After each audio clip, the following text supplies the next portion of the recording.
Hi, I'm Dr Rupert Suckling. I'm the Director of Public Health here in Doncaster.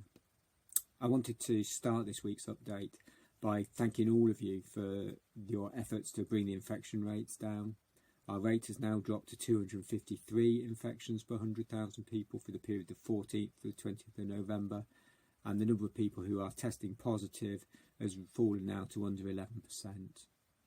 This is a massive effort by everyone, and I'd urge you all to keep doing the right things. You will know by now that Doncaster will re-enter Tier 3 or very high restrictions on December the 2nd following the government's assessment. This is a decision that none of us locally have been involved in and been entirely determined by the government. It is, however, based on some key criteria, and these include our case numbers across all age groups, our case numbers in over 60s, whether these numbers are rising or falling, the percentage of those who are tested who have the virus, and any current or projected pressures on the NHS locally. When I look at those figures, I do believe that going into Tier 3 is appropriate from a public health perspective, and given our current circumstances, we can continue to bring down our infection rate and reduce the impact on our communities, our health services and local people. These criteria will next be reviewed on December the 16th, and if all of these are in a better position, we could be in Tier 2 before Christmas. But this has to be a significant effort now.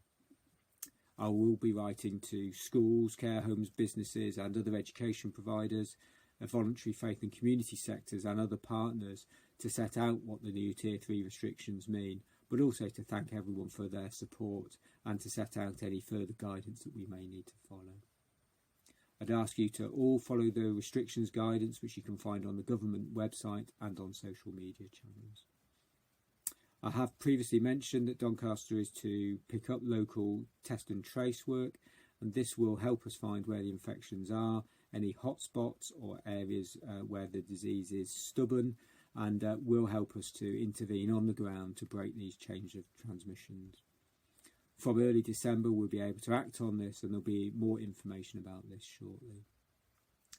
As always, if you have one of the symptoms of coronavirus, a high temperature, a persistent or new cough, or a change in or loss of your sense of smell or taste, then please self-isolate and get a test. There are local testing centres in Doncaster.